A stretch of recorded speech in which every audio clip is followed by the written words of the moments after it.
You can be a Main Street brick and mortar service business and be serving the kingdom. Being poor or being rich isn't going to make you more or less holy. Yeah. Being holy is going to make you holy. And he said, I look at the best leaders in the world. Their personalities are all over the place. Yeah. They've built billion-dollar companies, multi-billion-dollar companies. And all of the best leaders have one common trait.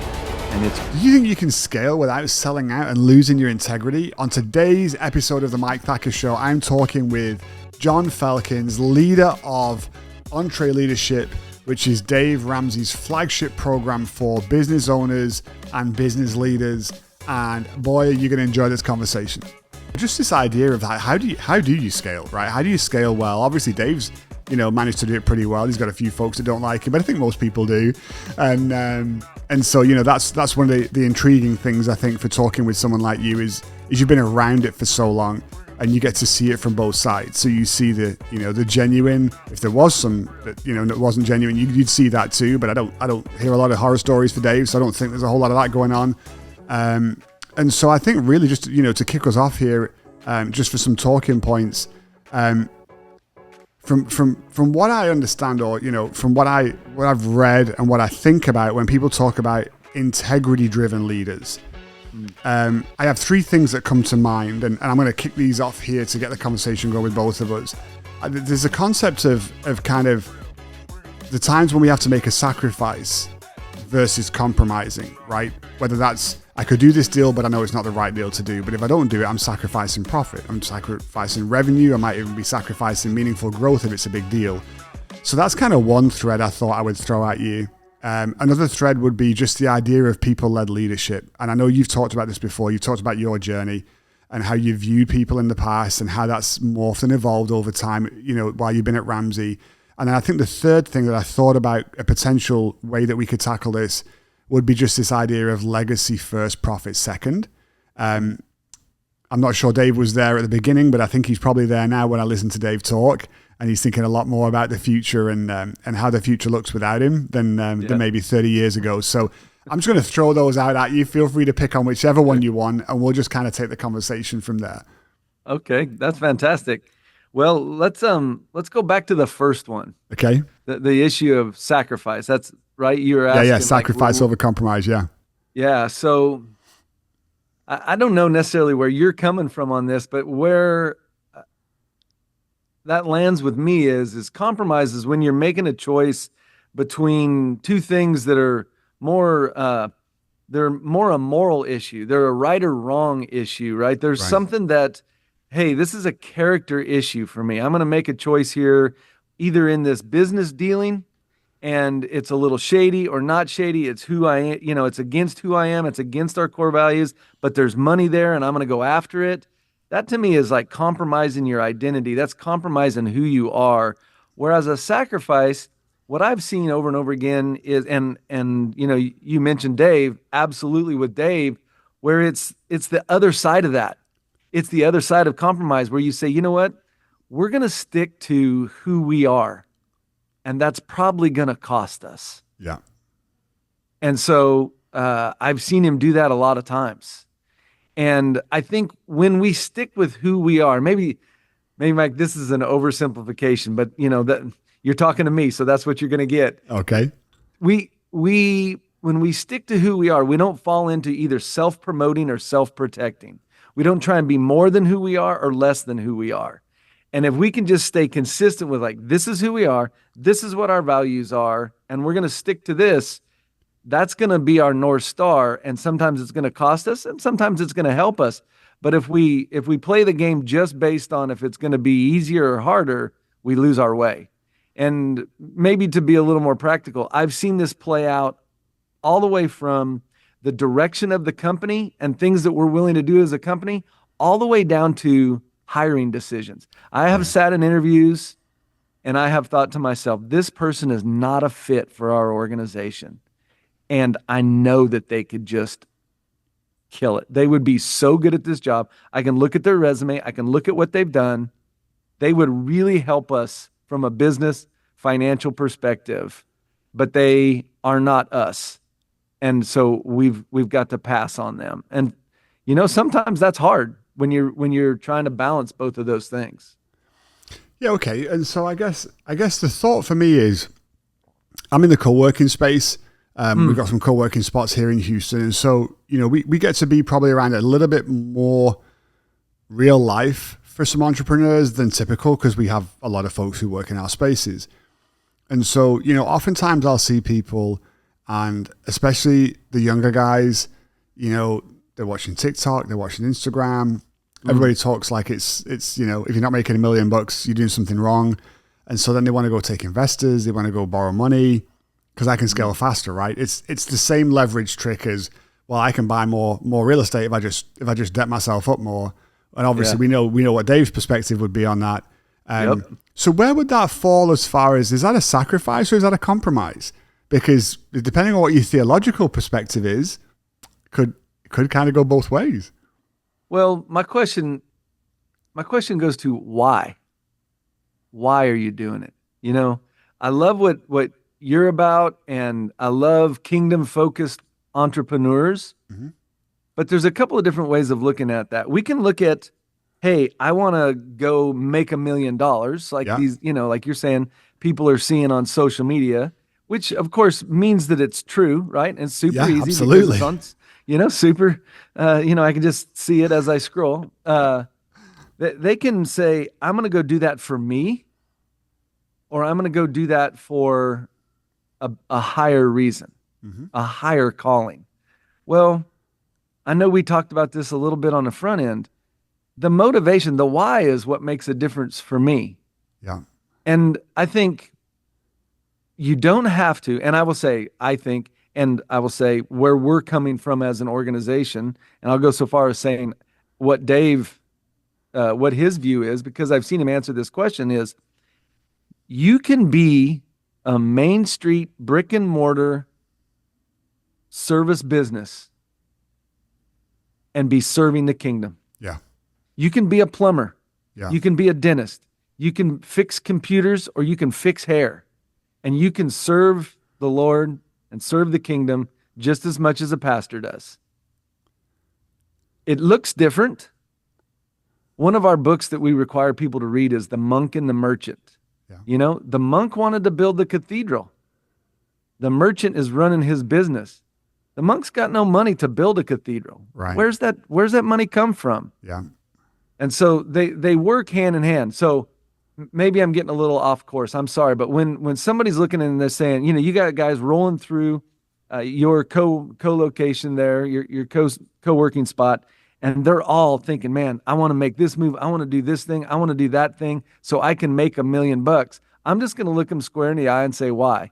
Why do you want to do that? And listen, it's okay if they want to do well in life and advance the station of their family and send their kids to a good school and, put a roof on their house. And, it's all okay to want that. But if it's just about that, that's when things get sideways. Yeah. Do you think there's a chance that we are dishonest with ourselves? Particularly in the church world, right? Because it's so easy to say, well, of course it's for kingdom, right? God wants me to be a good steward. I need more. In the immortal words that somebody asked Rockefeller, well, how much is enough? Right. Do you see that? Do you see that with kingdom-minded entrepreneurs, that there's this risk of, how do we find out that actually this is the level we're at and we should stop chasing, versus actually, no, you're capable of more, you can go for more. Or do you think, maybe people aren't, thinking in the wrong terms? I mean, I probably see it a little bit more one way just because of the bubble that I'm in and the people I'm around, but I don't know if that's necessarily representative of the whole of the United States, Well, I think if you look at the industry of business media and the whole narrative around it, well, it's not just you. The whole narrative leans towards, what's this going to do for me? Yeah. How do I make more money? How do I buy a bigger, car, or a newer car and a bigger house? Yeah. It's a me focus. And our stance on that is, it's okay to have a new car. Yeah. Being poor or being rich isn't going to make you more or less holy. Yeah. Being holy is going to make you holy. Yeah. And so it's okay to win at business. And in fact, if that's where the Lord puts you, you should put your hand to the plow and do what you can to be successful and be a good steward and be a good shepherd of the resources that you have. But it goes back, and I'm sorry to beat the drum. It goes back to, why are you doing it? Mm-hmm. Because I think you're right. People will say, hey, I don't want to make too much money because that's a problem. And so I'm going to go, I don't know what, go do something that isn't successful. And that's its own form of pride. Right. I think it's much more about, this is where the Lord has put me, and I'm gonna do the best I can with that. Listen, I'm gonna shift gears. If you're a business owner and you've got 15 people on your team, and you are their pastor, you are their shepherd, you are their leader, and you can pour into them and make them, make their lives better, lead them closer to the foot of the cross, and have a tremendous ministry with that group of people. Just in how you live your life, just in how you build chairs or dig ditches or fix teeth or whatever it is. And I don't think you have to, I don't want to say any one thing. I was starting to think of different examples, but I don't want to say any one thing, because I'm not throwing shade on the ministries that aren't in the marketplace either. There's nothing wrong with that. Yeah. Yeah. And obviously we're talking. Am I answering your question? You get in there. So I'm gonna throw a couple other things at you, because obviously this idea of scaling. I think maybe one of the issues here on this conversation is we're not really defining success for someone else, because we don't know what success looks like for them. And I think that's what you're trying to say is, if you have a family and you lead them well, that's already success. That might be all the success that God's expecting from you. And that's okay. There was no shame for the guy with 1 talent versus 2 and versus 5. The master trusted them all with something. He just recognized that one person had a little bit more capability than another. And it is what it is. So I think if we leave success as a vague definition, because we recognize it's a little bit fluid depending on the individual, and I'm okay with that, for right now. But we think about this idea of scaling and having significance. There's 2 companies I think of here. Everybody knows the story of Wells Fargo, right, from a few years ago. They got caught red-handed. They put all these quotas on their employees. They wanted to make the shareholders happy. They wanted to look like they were winning, and they started making all these fake accounts because that was a metric that they were watching. And so they literally create, if you don't know the story, they created accounts in real people's names without telling them. Right. Like 3.5 million accounts, I think, was the number. And they got caught, and they paid a $500 million fine, and a few people probably got fired, and leadership changed. And I think that's a really interesting example of the negative side of scaling, where they were trying to win. The metric or the goal was new accounts. That's what everybody was watching. And so they bent the rules to hit that metric. And I think the flip side would be someone like Patagonia. And I'm not a huge Patagonia fan by any stretch, but I know as a company, they scaled very responsibly. The founder, I think, donated a bunch of money out of some tax cuts, something like $10 million or something a few years ago. And he literally could have kept that as profit, but instead gave it to environmental groups. I think he stepped out of the company now and handed the company over to a trust.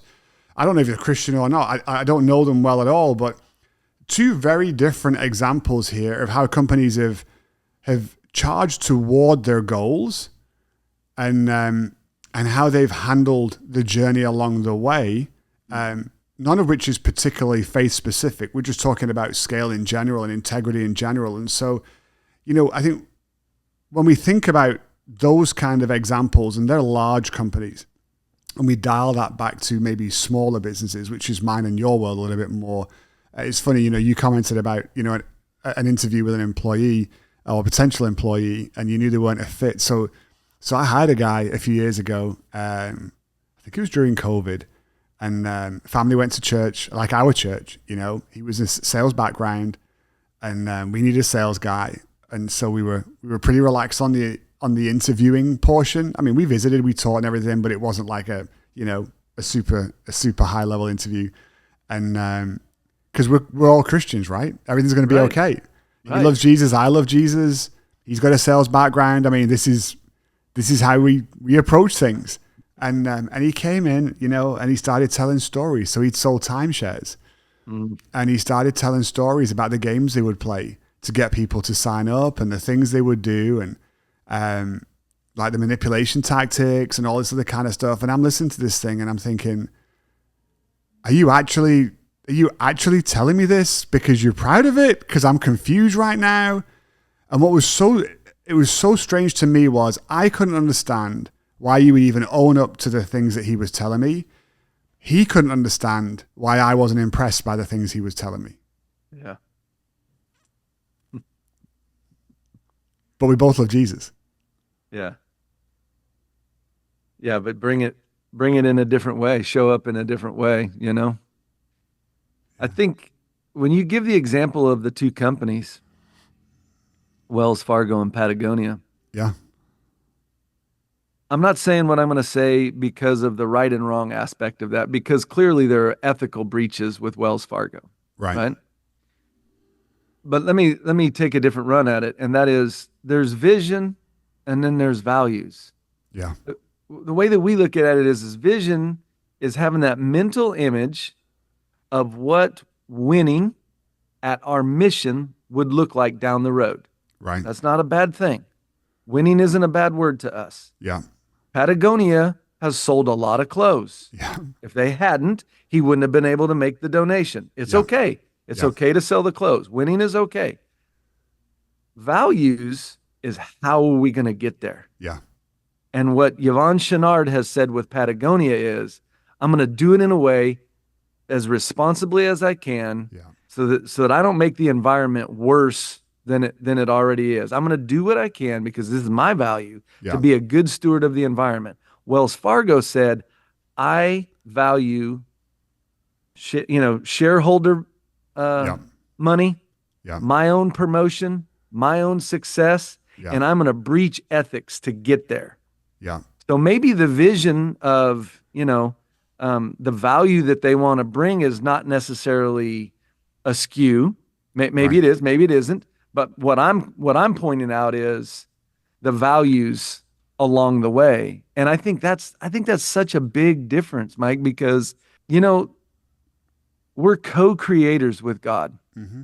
He got done with creation in the Garden of Eden, and he said, now look, y'all need to carry this forward. You need to subdue the earth. You need to keep at this. I'm putting you here. Work was not a curse. Yeah. I expect you to work. I expect you to keep doing this. In those days, it's working in the garden or working in the field, so it looks a little different now, but work wasn't the curse. The question is, when I bring my sacrifice to the Lord, how have I behaved along the way? What have been my values, and have I been true to those in the effort?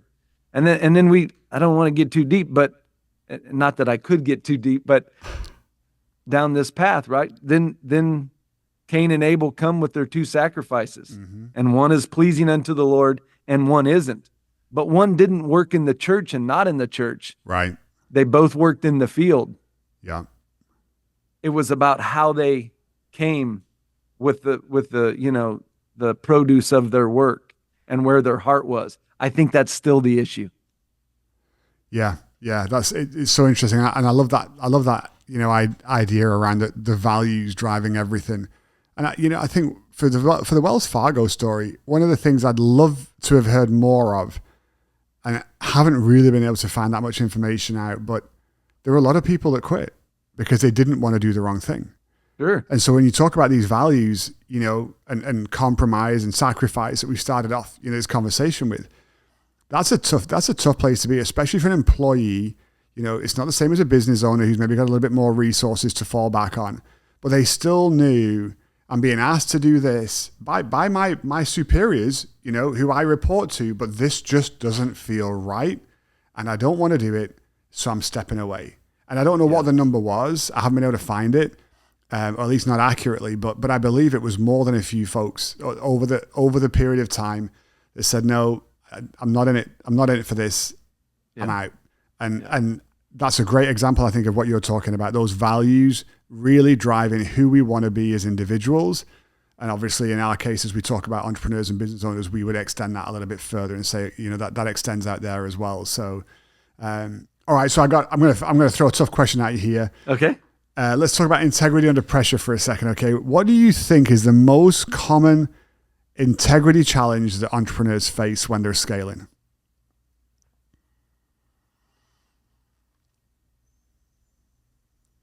I think the most common thing I see is them being truthful about their capacity when there's an opportunity. Yeah. And really, that probably starts with being truthful to themselves. But they're not honest with themselves, and that leads them down a path of not being honest with other people. Let me give you a couple of examples. Yeah. In the early days, when we first, as a company, started publishing books, we weren't publishing them ourselves. We were working with publishers, and a deal came to our company, and it was with, I think I can say this, it was with Walmart. Okay. But Walmart's terms were such that it would require us to basically bet the entire farm because we were so small at that time. Yeah. And Dave was like, man, we really want this deal. Yeah. I mean, Walmart is everywhere. Yeah. You put this book on that shelf and it's going to go, skyrocket. And we didn't do the deal at that time. Really? And it hurt. It hurt not to do that deal. But if that deal went sideways, it would have taken us out. Wow. And so that we cannot do this. We're not capable of doing this, but even though we want to so bad. And I'm not saying that Dave is a perfect leader, but that's an example when he would tell you of, this time I did it right. Right. This was one of the times I did it right. One time I was doing a workshop in Beijing for a bunch of business owners, and a guy asked me the question. He said, hey, this contract requires that I can demonstrate that I can do 10 million units a year. I've only ever done 7. Right. And I really think I can do at least 9. Should I put in the contract and sign it to say I am capable and proven to do 10? And here's the thing, Mike. He wasn't joking. He was looking me straight in the eye and asking me, wow, should I do that? And, as I explain that to you, it sounds super obvious that he shouldn't. And to me, it seemed really clear. Yeah. But in that moment, I had to ask him, what's your heart tell you? What do you value in this? And, so then of course he had to start to process that. But the reason I mentioned that story is because it would have made such a big difference in his life and in the lives of his team and his dreams and all of these things. This was a big contract for him, and it would have made things so much easier. But just that, I think that is the answer to your question. When we have an opportunity before us and we lose sight of what we can honestly deliver to people, and it gets us in trouble. Yeah, it's such a good story because you've got folks who are incredibly successful, your Bransons of the world, like, majorly successful people whose worldly wisdom would say, just say yes to the deal and figure out how to do it afterwards. But what you're describing, and maybe this is slightly nuanced because he had to actually commit and sign something that was saying that he had this capacity. Right. But what he's wrestling with there is countercultural. I mean, this is the opposite of what the world is telling us to do, right? But I guess this idea of if to grow means letting go of our values, is it really growth at all? Or is that the warning that we're not really who we think we are? Dave interviewed a series of billionaires, and the theme through that whole thing, because he was thinking, he was at the time, he's making millions, he's making many millions of dollars, and let's be clear, the revenue is just a measuring stick. It's not the goal. Yeah. So, you and I were in entrepreneurship. It's just a quick way. How many people are on the team? How much revenue we are doing? Right. It just is a quick, it's shorthand to understand the scope of something we're talking about. Right. And that's risky, right? Because we say it so much, it turns into a goal. Sorry. I just have to say that caveat, right? But Dave was at a level and he's looking at, hey, we want to have more impact. We want to do more. We want to help more people. How do I take this thing to the next level? So he interviews all these people at the next level. Yeah. And you know what? The very last guy, the theme, and then the very last guy says, tortoise beats the hare. Yeah. The tortoise beats the hare. I know that there are the Richard Bransons of the world. They're all of the people out there that have, fake it till you make it. They have done they have answered the way they have answered. But the truth is, there's a lot more people in the world that have just said, I'm going to stick to my guns. I'm going to do what I know is right. And they have sustained their impact in the world and their impact in the kingdom for a long, long time. And I would say you'd have to probably sit down and have a real quiet conversation with somebody like a Richard Branson and ask them where they are here. Yeah. And on the other side of the gates, sit and have a conversation and was it worth it? Yeah. And I think scaling without selling out, like you said, is a great term because you're going to be able to put your head on a pillow at night and know that you're honoring the Lord. Yeah, and I think maybe the challenge for folks who are listening is not that compromise always looks like the bad guy, or that it looks evil. Sometimes it just looks efficient. Right. But that can still be how we lose what matters most, which is, our integrity, which is our value system. And that's not a good thing, because if we're taking shortcuts to stay true to who we are, we're not really true to who we are because we took the shortcut. So, it leads us down, an interesting path. So, okay. So what about you? Have you personally faced a situation where you could have compromised values to make life a little easier? Oh, yeah. One that you would be happy sharing. Let me put a caveat in there. Yeah.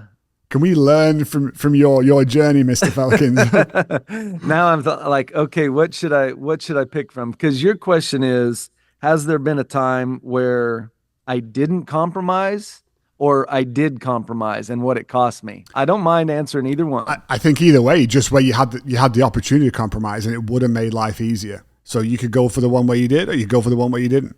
Yeah. I'm thinking through real quickly.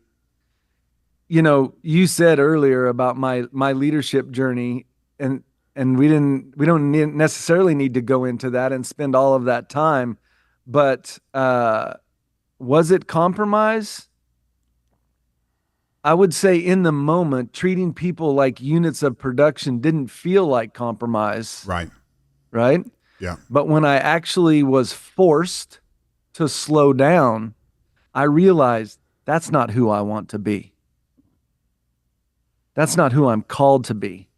That's not who God made me to be. Right. And I need to change because, in fact, I am compromising who I'm meant to be, even though it's not that compromise like I'm making this choice and, I'm kind of doing what I know I shouldn't be doing. It wasn't like that. It was like, I have got to slow down and realize what it's like to be on the other side of me.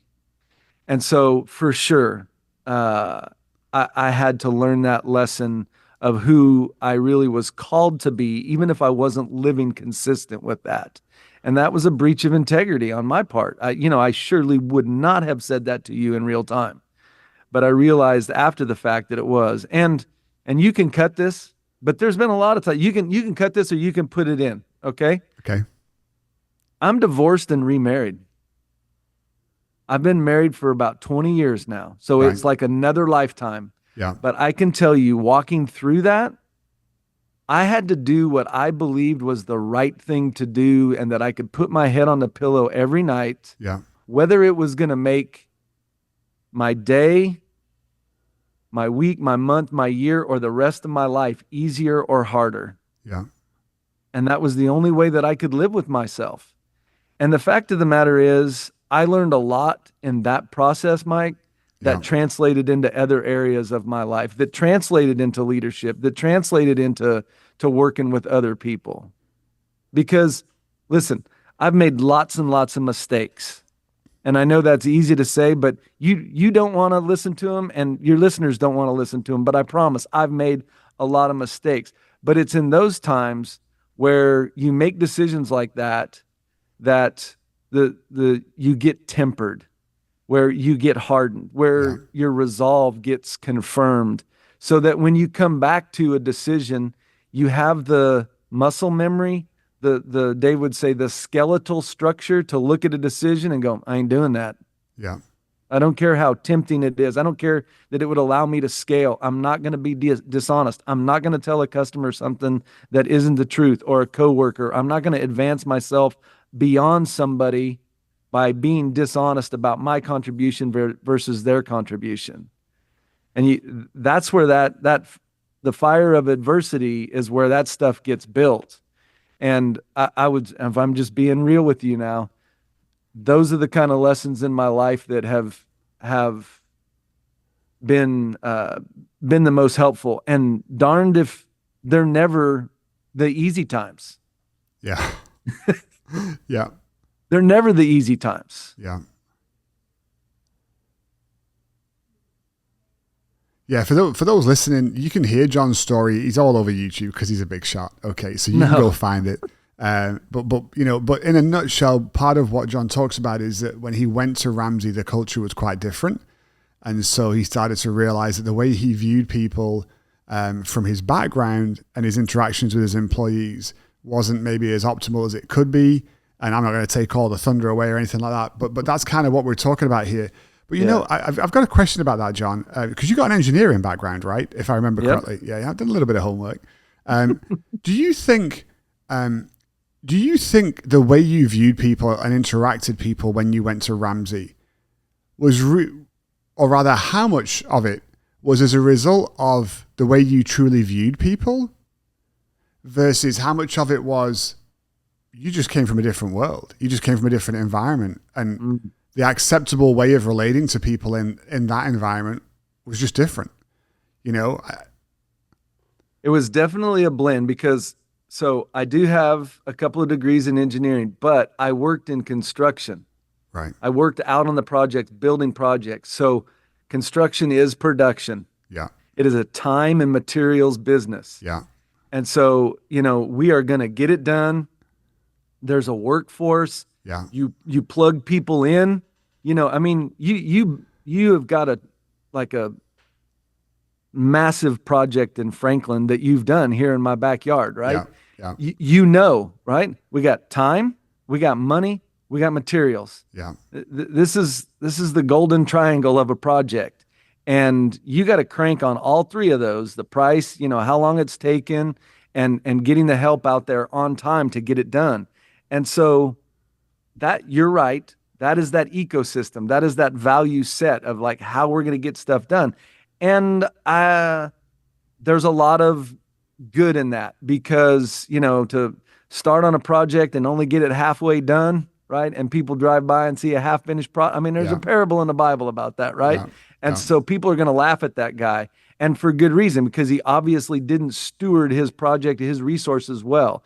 So you do get into that mode. So thank you for giving me a little bit of a grace in that. Yes, I came from that world and I came from that mindset. But what was actually made that more dangerous, made it more problematic, is when I translated into a new environment where that wasn't the same currency. Yeah. How do I say this, Mike? I treated other people like I treated myself. Right. So one of the hardest things we ever can do as leaders is give to other people something that we don't have. And so to start to give myself the grace to not just be a unit of production, and to realize that I'm a human being and not just a human doing, that's what unlocked the key, right? to be able to treat other people well. That's why that work is so hard, because that lock, it only unlocks from the inside. Yeah. It doesn't unlock from the outside. Yeah. So I had to do all of that work looking in the mirror, and that's what set things in motion. So I appreciate the grace you've extended me. Yes, I worked in an environment that absolutely required that, and mostly unapologetically so. Yeah. Because there's a lot of other people's money that's involved, and we have to be good stewards of that. Yeah. But you take that and you combine that with somebody that sees themselves as a unit of production, and that's a bad equation. Yeah, I think for folks who are entrepreneurs or who want to be entrepreneurs, I do believe it's a nuance that I don't hear talked about a lot, but the world we come from and the environments we've historically been in, we know they shape us, and we know that they help create who we are. And that's not an excuse. If you turn out to be a horrible person, it's not entirely because of that. You're still responsible for you. But I also think it's an underlooked area of development when making the change. So, for me, obviously, I'm not from the US, right? I mean, as much as I try to sound like a Texan or a Tennessean, I still sound pretty British to most people listening. Your accent makes you sound, 100 times smarter than me, which you already are. So it's unfair. God knew I needed the help of the accent, apparently, to make up for a few brain cells that were missing. But even navigating from an English-speaking Western country to an English-speaking Western country was far more interesting than I anticipated. I knew it would be different. I knew the culture would be different. But I don't think I understood how different, especially in the working world. And that's just something that I think if I'd had an older, wiser guy around me, he could have said, "Hey, Mike, I've done this before. You're gonna want to watch out for these things. You're gonna have to change it. You're gonna have to just rub the edges off this. Folks aren't gonna handle this the same way as maybe somebody over there would, or whatever." And obviously, as leaders, we take ownership of this. And I just want to make sure for folks listening, we take a lot of responsibility as leaders, and this isn't permission to just be a jerk. That's not what I'm saying. But if we're finding a few sharp edges, rearing their heads again and again, give yourself a little grace. Depending on where you've come from and where you're going, it could just be something that you need to work on that you just didn't know. That it's not a hard skill, it's a soft skill. You're so focused on revenue, on P&Ls and balance sheets and metrics and the operational things that make a business that it's not that you forgot about the people side of business. It just doesn't have such a tangible metric, so it somehow takes a lesser place. And that's not to say it should. I'm just saying it's the reality that it does. At least from what I see when I look around, and I've started to work with a few folks here and there just to try and, I guess I'm getting older and people ask for some help, right? They never used to ask for help, so maybe I need to lose a few wrinkles here. I don't know, but it's definitely easier looking on the outside in than it is from the inside out. Absolutely. Yeah. And the cure-all, like all of that you said, and if it's from, one cultural context to another cultural context, whether it be at the national level or a new company or even a new customer base or, a different part of the United States, if that's where you are, what you're talking about is huge. And I have a secret. Okay. That will solve all of that for you. Okay, let's go. We like secrets. It's humility. Yeah. Because, you can make that translation and stub your toe 100 times. But if you can just bring humility with you and just look at somebody and say, "I'm sorry. I didn't realize that, I came across that way." That's going to solve a whole lot. And I know that's not a secret. But I think Jim Collins, you've heard him speak. Yeah. I know you have. Yeah, we were together when we heard him speak. Yeah. And he said, I look at the best leaders in the world. Their personalities are all over the place. Yeah. They've built billion-dollar companies, multi-billion-dollar companies. And all of the best leaders have one common trait, and it's humility. Yeah. Yeah, that's so good. Well, then let's switch gears a little bit. So let's accept that we recognize that we want to scale, but we want to do it the right way, based on values, based on integrity. You've been around EntreLeadership now for a number of years. And again, for those that don't know, you've got Dave and Ramsey Solutions that have a lot of material and teaching for individuals. And then they've got this business side on EntreLeadership, which is geared for small business leaders and business owners. I think that's, hopefully I'm doing you a good service there.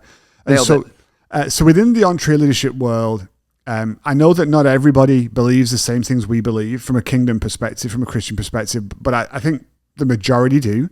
Mm-hmm. Have you got a fun story you can tell of maybe when somebody has done the right thing here, or they've chosen integrity, but they've seen God move in some kind of a crazy way? Yeah. So immediately, part of the problem with your question for me is I just had 78 people's face, come to mind. There's a thing that we call the momentum theorem. Okay. And it's an equation. It's a made-up equation, and all of the mathematicians that are listening are going to have a problem with this, but just hang with me. And that equation is focused intensity, okay? Focus times intensity over time, over a period of time, multiplied by God, equals unstoppable momentum. Okay. And so our point with that is, you got to do your part. You got to be focused, you got to bring it every day. But when you multiply that times the infinite, you can do so much more. So much more can be done than if you're just doing it on your own. And that's so much more can be done. That's the momentum part of the equation. So we got focus intensity over time multiplied by God. That creates momentum. Now, you're asking me, have I seen that? I see it a lot. And my favorite part of what we do, Mike, is the diversity, the absolute just riot of different companies that we work with. And I'm going to say a couple of crazy ones, from normal stuff. We've got folks in the Midwest, and they're steel manufacturers. They're building wooden sheds. I'm thinking of a company upper Midwest that has, they're an auction company. They have an online auction site where it's all show pigs for the county fair. They sell show pigs for the county fair. We have people that are lawyers. We have people that are professional photographers. We have rocket scientists, people that are creating, binoculars and optics and archery equipment. And I mean, the list just goes on and on and on. And when you sit down with these people and you have a conversation with them, you see the exact same thing over and over again in the ones that are doing it for the right reason. And the right reason is because God put them on the planet to do something, and then they gave it their all in pursuit of that. And so I'm thinking of one guy right now named Arlen, and he's in the, I don't know if we call it the Midwest or not. Is he in Arkansas? I can't even remember because he's got properties in Missouri too. I think he's in Missouri. And they build steel buildings. Right. And you know what? When you sit down and talk to Arlen, he doesn't talk anything about steel buildings. And I mean, he's doing lots and lots of millions of dollars. But when you talk to him, he doesn't ever talk about that. You know what he talks about? His guys and this young man that just came to him. And how that young man, came from a broken home, and this and that, and how they do a Bible study on Wednesday mornings. It's optional, but if they want to come, Arlen leads it. And the difference that it made in that guy's life that came to work for him, and this guy, and how his right-hand man was somebody that was like that 25 years ago. And it's the lives that he's impacted. Wow. And the difference that he's made in the kingdom, and how metal buildings have been the vehicle for that. And it's made a difference in the kingdom. It's made a difference in their lives. And it's because they've taken it's the fusion of the purpose and the design that God has wired into them, and then them applying themselves, being humble, and learning everything they can to be successful in that pursuit. Right. As they have gone forward. And so just getting to have lots of stories like that is, and I know you didn't ask me what's my favorite part of my job, but like your question is my favorite part of my job, because we get to be this partner we get to be in the back seat as people take this journey and get to go along for the ride. Yeah, it's interesting you talk about how he's valuing people. I think about Truett Cathy, Chick-fil-A. I mean, everybody knows the story, right? Yep. We think of Chick-fil-A as closed on Sundays, but the reality is, why is it closed on Sundays? Because he valued his people so much. It wasn't just so they could go to church. It was so that they would have a day of rest that they could count on, they could bank on, they could plan things around every single week as steady as a rock. And I mean, he built a $20 billion business-ish, Yep. on that premise. And we all know, they do more money than every other fast food place out there. And they're open, one of the 2 weekend days less. So I think that just, again, that's what I'm thinking of when you're talking about Arlen. It's how some people just seem to get this people piece right. And, and their values somehow align so well with that it just rolls off into every other area. I think outside of people, as I'm thinking about maybe some tangible, practical, resources to help folks, have you noticed anything system-wise or practice-wise that you see more often than not in companies that are having success at scaling, having success at leading by values, having success with integrity? Is there even a system that comes up and seems to be a common thread, or is it just all over the place? Well, I do think a lot of people either home grow a system, they come up with their own approach, or they do what a lot of us do, and they look to people that are a few steps ahead of them and just say, how have they done it? And I appreciate, before you kind of shared, that's what we do, right? We're about a $300 million a year company. We got about 1,000 employees. And basically we just say, if you would like to know what we've done, we can show you what we've done. And so we have a system that we do that. Right. I think what is interesting to me and kind of what is under what you're asking, at least as I hear it, is I replace the word system with the word intentionality. Okay. Because the people that do scale successfully and do stay true to who they are and everything that we're talking about here, the one thing that, I never see, so then the inverse is what I do see is that never happens by accident. Yeah. They're intentional. So maybe their system looks like a Chevy, or it looks like a Ford, and there's differences in but they got a system of some sort. Maybe it's homegrown. Maybe they learned it from us. Maybe they learned it from you. Maybe they learned it from someplace else. But they're not just flying by the seat of their pants. They're doing it on purpose. They got a plan, and it's on paper. Awesome. John, I know you've got a book in your hands somewhere close by. You want to tell us about the book real quick before I let you go? Sure. This is Dave's latest book out of the EntreLeadership brand, Build a Business That You Love. It's our system. And really, it's more than a system. It's his story of this is what he did to build his business, starting from, they didn't have co-working places when Dave started this business, right? You weren't around. You hadn't started your business yet, but it's him. He would tell you in a bad suit with some suspenders and an overhead projector, awesome. But he was on the treadmill. If he wasn't in the room, he wasn't making anything. Yeah. He wasn't helping people if he wasn't in the room. Yeah. Then how he got off the treadmill, and how he got everybody, on a team pointed in the same direction and beyond.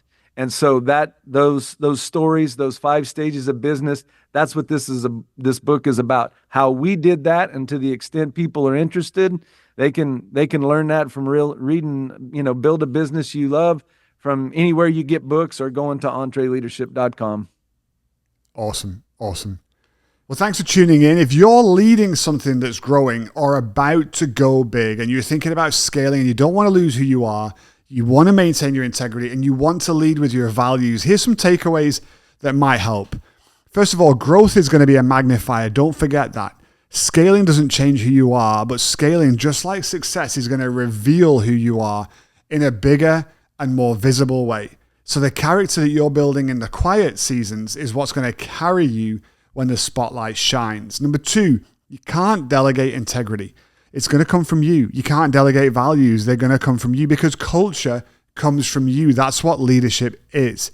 If you want a team that makes principle-driven decisions, then you've got to make principle-driven decisions. You got to lead the way that you want people to lead, especially if it's going to cost you something, because everybody's watching. And finally, 3, if you mess up, own it.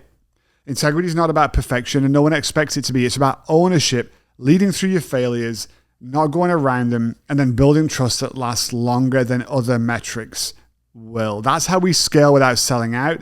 That's what kingdom leadership is. And as a bonus, don't forget, sometimes navigating the evolution and changes that we need to make in and of ourselves and the way we interact with other people and the way that we interface with other people just needs a little bit of sandpaper, just rubbing off those kind of sharp edges and those corners.